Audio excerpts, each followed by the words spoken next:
नमस्कार, आप देख रहे हैं सरकारी अपडेट इंडिया, जहां पेंशन, सरकारी योजनाओं और आपके अधिकारों से जुड़ी हर जरूरी खबर, तथ्यों और आधिकारिक जानकारी के आधार पर समझाई जाती है। वीडियो को सब्सक्राइब करके बेल नोटिफिकेशन जरूर ऑन कर लें ताकि कोई महत्वपूर्ण अपडेट आपसे छूट न जाए। 14 जुलाई 2026 तक ईपीएस 95 पेंशन को लेकर कई तरह की खबरें सोशल मीडिया पर तेजी से प्रसारित हो रही हैं। कहीं दावा किया जा रहा है कि न्यूनतम पेंशन 7,500 रुपए हो गई है, कहीं कहा जा रहा है कि पेंशन के साथ महंगाई भत्ता भी मंजूर हो गया है और कुछ जगह यह बताया जा रहा है कि ईपीएस 95 को समाप्त करके एक नई पेंशन योजना लागू कर दी गई है। लेकिन ईपीएफओ पेंशनर या उनके परिवार के सदस्य को किसी भी वायरल दावे पर भरोसा करने से पहले उसकी आधिकारिक स्थिति समझना बहुत जरूरी है, क्योंकि पेंशन से जुड़ी एक गलत जानकारी आपके घरेलू बजट, टैक्स रिटर्न और रिटायरमेंट की पूरी योजना को प्रभावित कर सकती है। सबसे पहले यह समझिए कि ईपीएस 95 यानी कर्मचारी पेंशन योजना 1995 अभी पेंशनरों और पात्र सदस्यों के लिए महत्वपूर्ण सामाजिक सुरक्षा योजना है। इसके अंतर्गत निजी क्षेत्र और ईपीएफओ से जुड़े संस्थानों में काम करने वाले पात्र कर्मचारियों को सेवानिवृत्ति के बाद मासिक पेंशन मिलती है। इस योजना के तहत केवल कर्मचारी को मिलने वाली मासिक पेंशन ही शामिल नहीं है। पात्र परिस्थितियों में पति या पत्नी को पारिवारिक पेंशन, बच्चों को पेंशन, अनाथ पेंशन और स्थायी अक्षमता से संबंधित लाभ भी मिल सकते हैं। इसलिए ईपीएस 95 को केवल रिटायरमेंट के बाद मिलने वाली एक छोटी मासिक रकम समझना सही नहीं होगा। 14 जुलाई 2026 तक सबसे महत्वपूर्ण स्थिति यह है कि सरकार द्वारा सहायता प्राप्त न्यूनतम ईपीएस पेंशन 1,000 रुपए प्रति माह बनी हुई है। यह न्यूनतम व्यवस्था सितंबर 2014 से लागू है। इसके बाद महंगाई, इलाज, दवाइयों, बिजली, परिवहन और रोजमर्रा की आवश्यकताओं का खर्च कई गुना बढ़ चुका है, लेकिन न्यूनतम पेंशन में उसी अनुपात में संशोधन नहीं हुआ। यही कारण है कि देश भर के पेंशनर संगठन और कर्मचारी यूनियन न्यूनतम पेंशन को बढ़ाकर 7,500 रुपए करने और इसे महंगाई राहत से जोड़ने की मांग लगातार उठा रहे हैं। ये मांग कई बार संसद सदस्यों, प्रतिनिधि मंडलों और विभिन्न संगठनों के माध्यम से सरकार तक पहुंचाई गई है, लेकिन यहाँ मांग और मंजूरी के बीच अंतर समझना बहुत जरूरी है। किसी सांसद द्वारा प्रश्न पूछे जाने, किसी संगठन द्वारा ज्ञापन देने या मंत्रालय द्वारा मामले की जांच करने की बात कहने से पेंशन अपने आप नहीं बढ़ जाती। अंतिम निर्णय तभी माना जाएगा जब श्रम एवं रोजगार मंत्रालय या ईपीएफओ स्पष्ट अधिसूचना जारी करे। उस आदेश में नई पेंशन राशि, लागू होने की तारीख, पात्र पेंशनरों की श्रेणी, बकाया राशि और भुगतान की प्रक्रिया स्पष्ट रूप से बताई जाएगी। इसलिए 7,500 रुपए पेंशन मंजूर होने का दावा अभी आधिकारिक अधिसूचना के बिना स्वीकार नहीं किया जाना चाहिए। अगर आप चाहते हैं कि मंजूरी, प्रस्ताव और अफवाह का अंतर आपको सबसे सरल भाषा में समझाया जाए तो सरकारी अपडेट इंडिया को अभी सब्सक्राइब कर लें, क्योंकि पेंशन की खबरों में केवल बड़ी राशि सुनना काफी नहीं होता, उसके पीछे का सरकारी आदेश देखना भी आवश्यक होता है। अब वेतन सीमा से जुड़े मुद्दे को समझते हैं। सामान्य ईपीएस मामलों में पेंशन योगदान की गणना अधिकतम 15,000 रुपए की वेतन सीमा तक की जाती है। नियोक्ता के हिस्से से पेंशन फंड में 8.33% योगदान जाता है, जबकि केंद्र सरकार निर्धारित नियमों के अंतर्गत बजटीय सहायता देती है। 15,000 रुपए पर 8.33% का हिस्सा लगभग 1,250 रुपए प्रति माह बनता है। ये कर्मचारी के वेतन से अलग से काटी जाने वाली राशि नहीं होती, बल्कि सामान्यतः नियोक्ता के भविष्य निधि योगदान के भीतर से ईपीएस फंड में भेजी जाती है। कर्मचारी का अपना भविष्य निधि योगदान आमतौर पर ईपीएफ खाते में जाता है, जबकि नियोक्ता के योगदान का एक हिस्सा ईपीएस और बाकी हिस्सा ईपीएफ में जमा होता है। इसलिए कई बार कर्मचारी ये समझ लेते हैं कि उनके वेतन से अलग ईपीएस कटौती की जा रही है, जबकि वास्तविक विभाजन नियमों के अनुसार अलग होता है। सबसे बड़ा सवाल यह है कि जब कर्मचारियों का वास्तविक वेतन 15,000 रुपए से काफी ज्यादा हो चुका है, तो सामान्य पेंशन योगदान की सीमा अभी भी 15,000 रुपए ही क्यों है? इसी वजह से वेतन सीमा बढ़ाने की मांग लंबे समय से चल रही है। 15,000 रुपए की सीमा को बढ़ाकर 25,000 रुपए करने से संबंधित चर्चाएं और प्रस्ताव भी सामने आते रहे हैं, लेकिन 14 जुलाई 2026 तक इसे प्रत्येक कर्मचारी पर लागू अंतिम आदेश नहीं माना जा सकता। जब तक केंद्र सरकार और ईपीएफओ की ओर से आधिकारिक अधिसूचना जारी न हो, 25,000 रुपए की सीमा को लागू मानकर पेंशन की गणना करना सही नहीं होगा। अगर भविष्य में वेतन सीमा 25,000 रुपए कर दी जाती है और योगदान की दर 8.33% रहती है, तो नियोक्ता का अधिकतम ईपीएस हिस्सा लगभग 2,083 रुपए प्रति माह बन सकता है। मौजूदा 15,000 रुपए की सीमा पर यह करीब 1,250 रुपए है। इससे भविष्य में रिटायर होने वाले कर्मचारियों के पेंशन योगदान और संभावित पेंशन लाभ पर असर पड़ सकता है, लेकिन इसका मतलब ये नहीं कि सीमा बदलते ही पहले से पेंशन ले रहे प्रत्येक व्यक्ति की पेंशन अपने आप बढ़ जाएगी। पुराने पेंशनरों के के लिए न्यूनतम पेंशन या महंगाई राहत से संबंधित अलग निर्णय जरूरी हो सकता है। अब ईपीएस पेंशन की गणना समझते हैं। सामान्य फार्मूले के अनुसार पेंशनेबल सैलरी को पेंशनेबल सर्विस से गुणा करके 70 से भाग दिया जाता है। पेंशनेबल सैलरी सामान्यतः अंतिम 60 महीनों के औसत पेंशन योग्य वेतन के आधार पर तय होती है। उदाहरण के लिए, यदि किसी सदस्य की पेंशन योग्य सैलरी 15,000 रुपए है और उसकी पात्र सेवा 35 वर्ष है, तो सामान्य फार्मूले के अनुसार उसकी पेंशन लगभग 7,500 रुपए बन सकती है।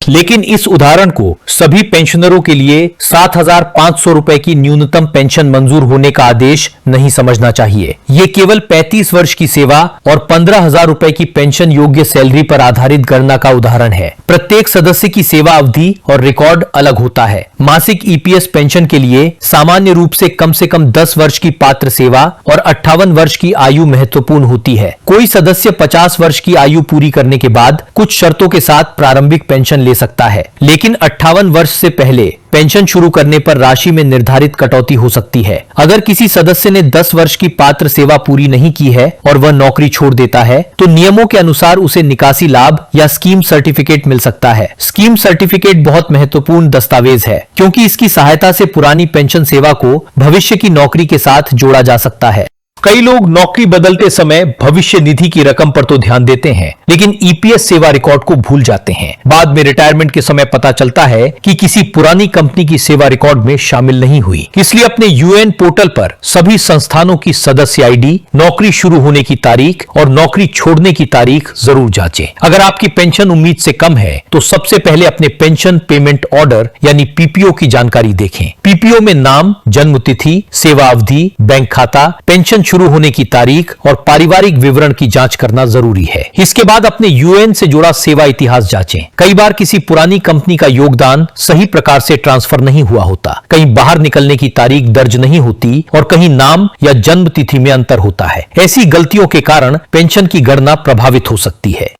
समस्या होने पर ईपीएफओ के आधिकारिक शिकायत पोर्टल या संबंधित क्षेत्रीय कार्यालय में शिकायत दर्ज कराई जा सकती है। शिकायत में केवल ये न लिखें कि पेंशन कम मिल रही है। अपना पीपीओ, यूएएन, संबंधित संस्थान का नाम, सेवा अवधि और समस्या का स्पष्ट विवरण दें। शिकायत के साथ उपलब्ध दस्तावेज संलग्न करें और शिकायत संख्या सुरक्षित रखें। किसी अनजान एजेंट को आधार, बैंक पासवर्ड, ओटीपी या एटीएम पिन बिल्कुल न बताएं। ईपीएफओ अधिकारी बनकर फोन करने वाले व्यक्ति के कहने पर स्क्रीन शेयरिंग एप्लीकेशन इंस्टॉल न करें। सरकारी अपडेट इंडिया पर ऐसी ही उपयोगी और सुरक्षित जानकारी पाने के लिए वीडियो को लाइक कीजिए और चैनल को सब्सक्राइब जरूर कर लें। ये वीडियो किसी ऐसे ईपीएस सदस्य या पेंशनर के साथ भी साझा करें जिसका मामला लंबे समय से लंबित है। अब पारिवारिक पेंशन से जुड़ी जानकारी समझते हैं। यदि ईपीएस सदस्य की मृत्यु नौकरी के दौरान या पेंशन प्राप्त करते समय हो जाती है, तो पात्र पति, पत्नी या बच्चों को योजना के नियमों के अनुसार पारिवारिक पेंशन मिल सकती है। प्रत्येक परिवार की स्थिति अलग हो सकती है। सदस्य की सेवा, योगदान, नामांकन और परिवार के दस्तावेजों के आधार पर दावा तय होता है। इसलिए परिवार में कम से कम एक अन्य व्यक्ति को यूएएन, पीपीओ, बैंक खाता और आवश्यक दस्तावेजों की जानकारी जरूर होनी चाहिए। मृत्यु प्रमाण पत्र, विवाह से संबंधित दस्तावेज, बच्चों के जन्म प्रमाण पत्र, बैंक विवरण और पहचान दस्तावेज समय पर उपलब्ध होने चाहिए। किसी दस्तावेज में नाम या जन्म तिथि का अंतर हो तो उसे पहले ही ठीक कराना बेहतर है। अब महंगाई राहत की बात करते हैं। सरकारी पेंशन की कुछ श्रेणियों में महंगाई राहत मिलती है, लेकिन सामान्य ईपीएस 95 न्यूनतम पेंशन में उसी प्रकार का स्वचालित डीए या डीआर जुड़ा हुआ नहीं है। यही कारण है कि पेंशनर संगठन 7,500 रुपए के साथ महंगाई राहत देने की मांग करते हैं। उनका कहना है कि पेंशन को महंगाई से जोड़ने पर हर वर्ष कुछ समायोजन होता रहेगा और निश्चित पेंशन की वास्तविक कीमत तेजी से कम नहीं होगी। ये मांग महत्वपूर्ण है, लेकिन जब तक सरकार लिखित आदेश जारी न करे, ईपीएस पेंशन पर डीए या डीआर मिलने का दावा मंजूर लाभ नहीं माना जाना चाहिए। अब टैक्स से जुड़ी जरूरी जानकारी समझिए। कर्मचारी को उसकी अपनी पिछली सेवा के कारण मिलने वाली पेंशन को सामान्यतः वेतन आय के अंतर्गत देखा जा सकता है। लागू कर व्यवस्था के आधार पर ऐसे पेंशन भोगी को स्टैंडर्ड डिडक्शन का लाभ मिल सकता है। नई कर व्यवस्था में वेतन आय पर 75,000 रुपए तक का स्टैंडर्ड डिडक्शन उपलब्ध हो सकता है, लेकिन फैमिली पेंशन अलग श्रेणी में आती है। कर्मचारी की मृत्यु के बाद परिवार के सदस्य को मिलने वाली फैमिली पेंशन सामान्यतः अन्य स्रोतों से आय के अंतर्गत दिखाई जाती है। फैमिली पेंशन पर कटौती कटौती के नियम अलग है, इसलिए ये मान लेना सही नहीं कि प्रत्येक फैमिली पेंशनर को 75,000 रुपए का स्टैंडर्ड डिडक्शन मिलेगा। आयकर रिटर्न भरते समय बैंक स्टेटमेंट, फॉर्म 26AS और वार्षिक सूचना विवरण जरूर जांचें। अब ईपीएफओ के डिजिटल सुधारों की बात करते हैं। ईपीएफओ की सेवाओं को सरल और तेज बनाने के लिए तकनीकी सुधारों पर काम किया जाता रहा है। ऑनलाइन दावा, सेवा रिकॉर्ड में सुधार, डिजिटल सत्यापन और शिकायत निवारण जैसी सुविधाओं को बेहतर बनाया जा सकता है। लेकिन ईपीएफओ की डिजिटल व्यवस्था सुधरने का अर्थ अपने आप पेंशन राशि बढ़ना नहीं है। वेबसाइट तेज होने, दावा जल्दी निपटने और रिकॉर्ड ऑनलाइन होने से सदस्यों को सुविधा मिल सकती है, लेकिन न्यूनतम पेंशन बढ़ाने के लिए अलग वित्तीय और नीतिगत फैसला जरूरी होगा। इसी तरह संसद में प्रश्न पूछा जाना भी अंतिम मंजूरी नहीं होता। संसद में प्रश्न के माध्यम से सांसद सरकार से मौजूदा स्थिति पूछते हैं। सरकार अपने उत्तर में प्राप्त मांगों, फंड की स्थिति और विचाराधीन प्रस्तावों की जानकारी दे सकती है। अगर उत्तर में यह कहा जाए कि मामला विचाराधीन है या मांग प्राप्त हुई है, तो इसे भुगतान आदेश नहीं माना जा सकता। अंतिम आदेश में राशि, पात्रता और लागू तारीख स्पष्ट रूप से लिखी होती है। इसलिए जब भी किसी वीडियो में कहा जाए कि अभी अभी 7,500 रुपए मंजूर, सभी पेंशनरों के खाते में पैसा या 25,000 रुपए वेतन सीमा लागू, तो सबसे पहले आदेश संख्या और जारी करने वाले विभाग का नाम देखें। अगर आधिकारिक आदेश उपलब्ध नहीं है तो ऐसी खबर को केवल मांग, प्रस्ताव या चर्चा समझें। पेंशनरों को उम्मीद जरूर रखनी चाहिए, लेकिन अपनी वित्तीय योजना केवल अपुष्ट दावों के आधार पर नहीं बनानी चाहिए। 14 जुलाई 2026 तक पूरी स्थिति का सार यही है कि ईपीएस 95 के अंतर्गत सरकार द्वारा सहायता प्राप्त न्यूनतम पेंशन 1,000 रुपए प्रति माह है। इसे 7,500 रुपए और महंगाई राहत से जोड़ने की मांग लंबे समय से चल रही है, लेकिन इसके लिए अंतिम आधिकारिक आदेश का इंतजार है। सामान्य पेंशन योगदान के लिए 15,000 रुपए की वेतन सीमा लागू है। इसे 25,000 रुपए करने से संबंधित मांग और चर्चाएं सामने आती रही हैं, लेकिन लागू होने की पुष्टि केवल सरकारी अधिसूचना से होगी। ईपीएस पेंशन का सामान्य फार्मूला अंतिम 60 महीनों की औसत पेंशन योग्य सैलरी और पात्र सेवा पर आधारित है। प्रत्येक सदस्य की पेंशन अलग हो सकती है, इसलिए किसी दूसरे व्यक्ति की पेंशन देखकर अपनी पेंशन का अनुमान न लगाएं।